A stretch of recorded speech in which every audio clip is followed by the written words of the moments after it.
Now let's move on to objective number 5. Let's identify the different applications of the law of conservation of mass, law of definite composition, and law of multiple proportions. So let's define first what is law of conservation of mass. So basically, law of conservation mass tells us that the total mass before the reaction is equal to the total mass after the reaction. So for example, we can see two different setups, setup A and setup B. So yung setup A, that's before the reaction of the silver nitrate of the silver nitrate solution in the beaker with potassium chromate in the graduated cylinder.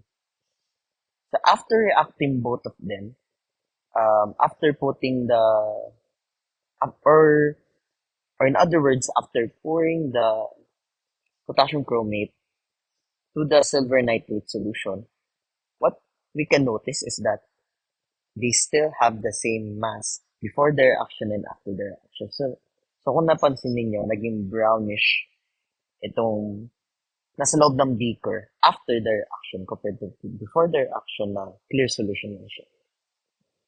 So the law of definite composition and proportion states that in a chemical substance, the elements are always present in definite proportions by mass.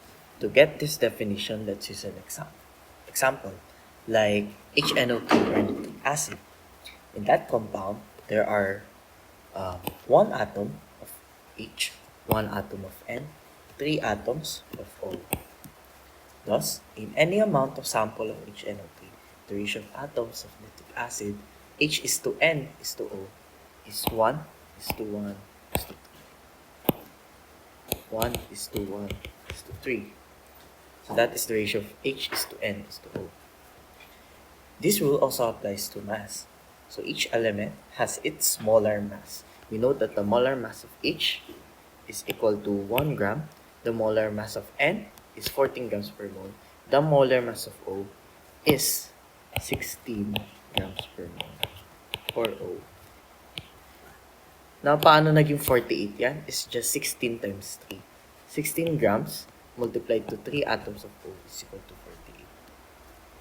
48. Thus, the mass ratios of H is to N is to O for the compound HNO3 is 1 is to 14 is to 64.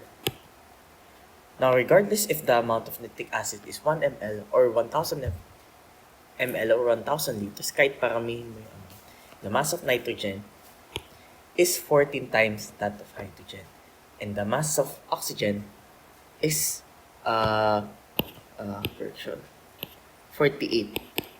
48 times the mass of hydrogen. So this ratio, mass ratio, is maintained regardless of the amount. Next, let's go to the law of multiple proportion. So it states that if two elements form more than one compound, masses of one element combined with the second mass fixed are in the ratio of small numbers. For example, N and O can combine to form more than one compound. These are nitrogen monoxide. So these are nitrogen monoxide and nitrogen dioxide. Let's keep the mass of nitrogen fixed. According to the law of definite proportion, there's a certain fixed mass ratio associated with the two compounds. Well, actually, you'll need, if you have, for example, 14 grams of N, to get NO, you'll need 16 grams of O. Now, to get NO2, if you have 14 grams of N, you'll need 32 grams of O to achieve NO2. Comparing the ratio of the mass of O in NO and that in NO2, let's compare O in NO and NO2. So that ratio is 16 is to 32, which we can simplify to 1 is to 2. We get a small whole number ratio, which is 2. But what if the mass of N is just 1, for example? For example, 1 lang daw yung mass ng N.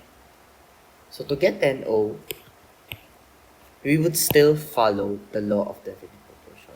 Tapos, sabi doon, ang ratio ng n is to O, mass ratio ay 14 is to 16.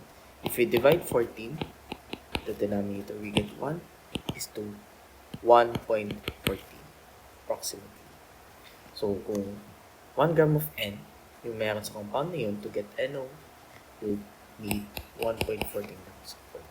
So, that's 1.14. Now, to get NO2 naman, you'll need 2.28. Let's compare the ratio of O in NO, NO in O2. The mass ratio is 1.14 is to 2.28, or it transforms to 1 is to 2. Again, equal lang silang dalawa. Kasi, it follows the law of multiple proportions that the ratio must be in small whole numbers.